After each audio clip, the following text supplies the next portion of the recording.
I am Keytal 9, designated navigator and primary cultural observer of the 3rd Expeditionary Ring. My purpose was to witness, to record, to understand, and then, perhaps, to inform a decision of cosmic weight. Of the force sent to pierce Earth's turbulent veil, I am the only one still conscious. The other 3, Asairin, Valkesh, Irima, their echoes faded long before the impact. Their silence is a testament to the unforeseen violence of this world. Beyond the stars, older than any sun, exists the dark. It is a realm of absolute memory, a silent archive where every sound, every intent, every ripple of consciousness is eternally etched. It is from this profound stillness that all species listen. This world, this earth, is young, boisterous, and entirely unaware of the cacophony it projects into the void. Its energetic pulses scream across dimensional boundaries, a beacon of nascent, unrefined power. It is a world on the precipice, utterly oblivious to the watchers. The true trigger for our mission was because weapons unleashed by your kind in 1945.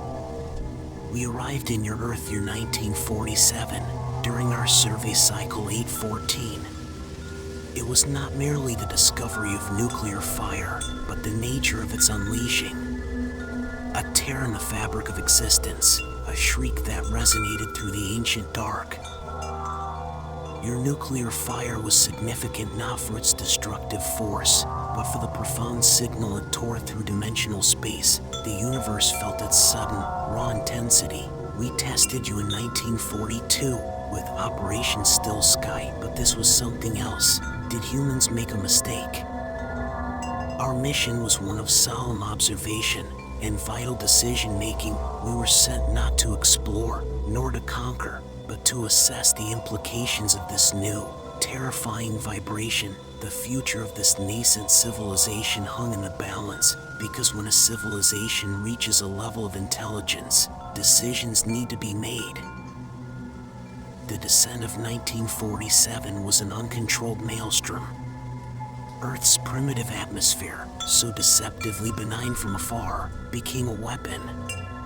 An electrical surge ripped through our systems, destabilizing primary functions, followed by a catastrophic hull breach.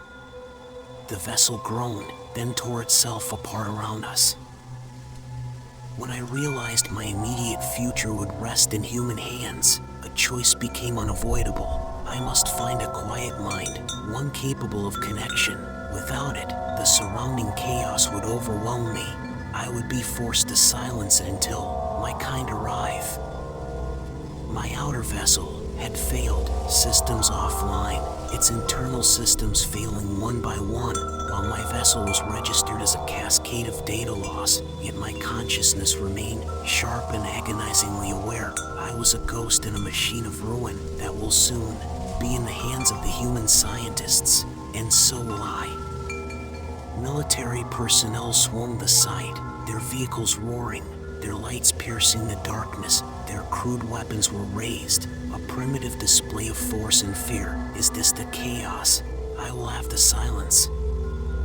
They moved with frantic urgency, shouting orders into the night. Their focus was containment, control of the immediate perimeter. There was no inquiry into my identity, no attempt at understanding the wreckage before them, only the instinct to secure the anomaly. Was this the chaos that I will have to silence? My physical form, this vessel I inhabit, was failing. Limbs ceased to respond. Vital functions flickered, each moment an impending cessation. The data streams that comprised my physical existence were degrading rapidly, a silent descent into oblivion. Yet, a singular thought persisted through the wreckage of my form. My kind would eventually return, to retrieve their observers. The echoes of my mission, even if my physical being perished, would be found and understood. I have my mind, and that's all I need to silence this chaos, and to remember the outcome. Amidst the clamor and the panic, I sensed a different presence emerged, a quiet human, a female, a nurse, a military officer. Her consciousness shielded, her focus unnervingly precise. I was connecting. She moved with an almost ethereal stillness, observing from the periphery. She was calm, remarkably so, in the face of such overwhelming anomaly. Her eyes, though, were guarded, her posture tense with a silent, profound curiosity more than observation. She was listening to something beyond the shouts, beyond the engines. She was listening to me. In that brief, impossible moment, images, not words, passed between us. Understanding bloomed across the void separating our species. It was a connection forged not of sight, but of pure intent. To understand the future, we must understand the past. Her past unfolded before me, a fragmented, lonely childhood, a life spent perpetually watching from the edges, feeling distinct, different. She was an outsider in her own world, a silent observer waiting for a signal. Had she been trained for this? Or was she one of Earth's natural listeners, those rare ones you only hear about? An unspoken question resonated from her, a profound yearning. Can you hear me? It whispered, a hunger for deeper truths than her world offered. Her soul called out for connection to something vast and ancient. It called for me. This is how this chaos doesn't tear itself apart. A sharp, almost imperceptible inhale, her hand tightened at her side. A silent, defiant gesture, then a quiet, almost imperceptible lie to a soldier. A soft dismissal of something she saw, something she knew. It was a lie to protect her silence, her burgeoning secret. She is communicating with something through the power of the mind. They moved me then, my damaged vessel lifted onto a stretcher, restrained with crude bindings. I was classified as a specimen, a unit of scientific interest, placed into a transport vessel, non-comprehension.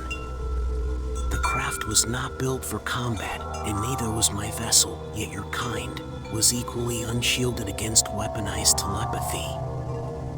This form, this vessel you see, was merely grown for the task. It was worn, scarred from the crash, but it was never my true self. It was a tool, now broken, but the essence, the core of Ketal 9, persisted.